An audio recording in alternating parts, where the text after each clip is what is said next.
बच्चों, निकालिए ninth class की हिंदी की बुक निकाल लीजिएगा। और लेसन फर्स्ट चल रहा है कबीर की साखियां। क्षितिज वाली बुक है, सबको पता है।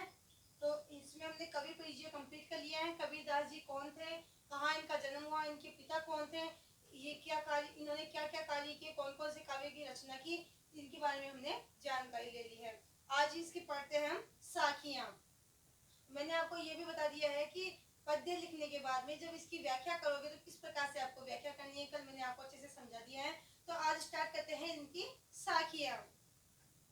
पहली देखिए, मान सरोवर सुभर जल, हंसा केली कराही, मुक्ता फल मुक्ता चुगे, मुक्ता फल मुक्ता चुगे, अब उड़ी अनत न जाही। कहने का मतलब ये है, मान सरोवर जो नदी है, जो तालाब है, मान सरोवर के अंदर जो जल से भरा हुआ रहता है, सुबह यानी भरा हुआ, किससे, जल से, जो जल से भरा हुआ मान सरोवर है उसके अंदर हंसा खेलता रहता है, हंस खेलता रहता है। मुक्ता फल मुक्ता चुगे, मुक्ता फल मुक्ता चुगे, हंस क्या करता है, खेलता रहता है और मोतियों को चुगता रहता है। मतलब मोतियों को चुगता है और हंस खेलता रहता है और मोतियों को चुगता रहता है। अब उड़ी अनत न जाए, वह दूसरी जगह उड़कर नहीं जाता है। हंस के लिए बताया गया, कबीरदास जी कह रहे हैं कि मानसरोवर में जिस प्रकार से एक हंस मानसरोवर में भरे हुए जल में जिस प्रकार हंस खेलता रहता है और मोतियों को चुगता रहता है, उसी और चुगता रहता है और वह अन्यत्र जाने के लिए नहीं करता है। उसे अन्यत्र जाना मतलब दूसरी जगह जाना पसंद नहीं है। वह उसी तालाब में खेलकर और मोती चुगकर वहां रहना पसंद करता है। अन्यत्र जाना उसे अच्छा नहीं लगता है, केवल वही वह संतुष्ट रहना पसंद करता है। उसी प्रकार मनुष्य भी क्या है, इस संसार के मोह माया में फंस चुका है। वह इसे बाहर निकलने की कोशिश नहीं करना चाहता, वह इस संसार से बाहर नहीं जाना चाहता। अर्थात कहने का भाव ये है कि आप इस मोह माया को त्याग दो और संसार को त्याग कर सिर्फ भगवान का ध्यान करो। लेकिन आज का मनुष्य क्या है, इस मोह माया में, इस सांसारिक मोह माया में फंस गया है और इसे बाहर निकलना उसको अच्छा नहीं लगता है। जिस प्रकार एक हंस को उस तालाब से बाहर निकलना अच्छा नहीं लगता है, उसी प्रकार एक मनुष्य को सांसारिक मोह माया से बाहर निकलना अच्छा नहीं लगता है। प्रेमी ढूंढत में फिरो, प्रेमी मिले न कोई, प्रेमी को प्रेमी मिले, सब विष अमृत होय। कबीरदास जी साखी में कहना चाह रहे हैं कि प्रेमी ढूंढत में फिरो, कि प्रेमी प्रेम को ढूंढने की कोशिश करता रहता है। अर्थात प्रेमी का मतलब बताया ईश्वर को, ईश्वर को भी व्यक्ति चारों तरफ ढूंढने की कोशिश करता है। प्रेमी मिले न कोई, लेकिन भगवान कहीं नहीं मिलते हैं, ईश्वर उसे नहीं मिल पाते हैं। क्यों नहीं मिलते हैं? प्रेमी को प्रेमी मिले, जब वह स्वयं से प्रेम करेगा, जब वह भगवान से प्रेम करेगा, उनकी भक्ति में लीन होगा, सब विष अमृत होए। तब जितना भी जहर भगवान के लिए या इस संसार के जो पाप उसने किए हैं उनमें लिप्त हो रखा था, वो जहर जब तक नहीं निकलेगा, जब तक उसको भगवान नहीं मिलेंगे। और जब भगवान मिल जाएंगे तब सारा विष, सारे पाप नष्ट होकर अमृत में बदल जाएंगे। अर्थात कहने का भाव यह है कि प्रेमी ढूंढत में फिरो, मतलब जो प्रेमी को ढूंढने की कोशिश कर रहा है, जो व्यक्ति प्रेमी को ढूंढ रहा है लेकिन फिर भी उसको प्रेमी नहीं मिल रहा है, अर्थात ईश्वर नहीं मिल रहा है, ईश्वर को ढूंढने की कोशिश कर रहा है लेकिन ईश्वर नहीं मिल रहा है। क्यों नहीं मिल रहा है? क्योंकि उस ईश्वर में उसने अपनी आस्था नहीं दिखाई है, उसकी भक्ति नहीं की है।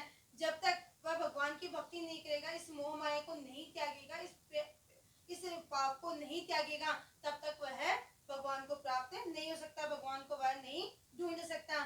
तो प्रेमी को तभी प्रेमी मिलता है, अर्थात भक्त को तभी ईश्वर मिलता है जब वह अपने पापों को नष्ट कर देता है, केवल भक्ति में लीन रहता है।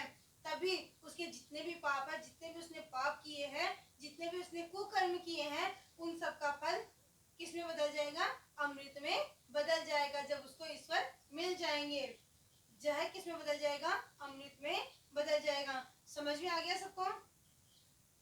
हस्ती चढ़िए ज्ञान को सहज दुलीचा डारी, स्वान रूप संसार है भूखन दे झक मारी। हस्ती यानी हाथी, हाथी पर चढ़कर यदि ज्ञानी आता है, सहज दुलीचा डारी, तो उसको छोटा सा आसन बिछाने खाने के लिए भी हम दे सकते हैं। यह नहीं कि जो ज्ञानी व्यक्ति है वह हाथी पर चढ़कर आ रहा है, मतलब वह बहुत ज्ञानी है, क्या पता हमारे लिए क्या सोचेगा, तो हमें इसके लिए ऐसे ऐसे पकवान बनाना चाहिए, उसकी ऐसा स्वागत करना चाहिए ताकि वह खुश हो जाए।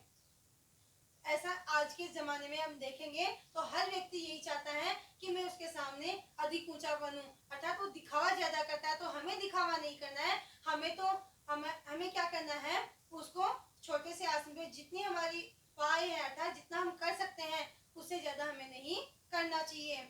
स्वान रूप संसार है भूखन दे झकमारी।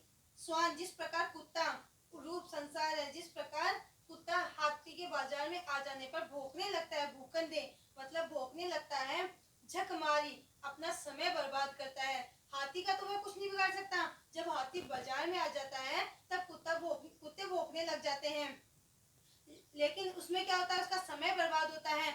वह हाथी को नहीं मार सकता है, वह हाथी को नहीं मार पाएगा, केवल भौंकर रह जाएगा, उसका समय क्या हो रहा है, खराब हो रहा है। तो कबीरदास जी कहना चाहते हैं इस साखी के माध्यम से कि आपको अपना समय बर्बाद नहीं करना है, आपको केवल जितना ज्ञानी आपके पास आ रहा है केवल उसको आपको ज्ञान प्राप्त करना है, ना कि उसकी सेवा करनी है, ना कि उसके लिए पकवान बनाने हैं कि इसको अच्छा लगना चाहिए, उसको वह बुरा नहीं मान जाए। तो हमें क्या करना है, उससे वह कितने भी हाथी में बैठ कर आए, अर्थात वह कितना भी दिखावा करे, कितना भी ऊंचा बनकर आए, कितना भी अमीर हो, केवल हमें तो उसके ज्ञान से मतलब होना चाहिए। हमें तो केवल उसके ज्ञान को ग्रहण करना है, उसके ज्ञान को ग्रहण करने में ही समय बिताना है, अन्यत्र समय नहीं बिताना है कि उसके लिए हमें गलीचे ये छोटे आसन की जगह हमें उसे बड़ा आसन देना चाहिए या अच्छी से सेवा करनी चाहिए, ऐसा हमें नहीं करना है।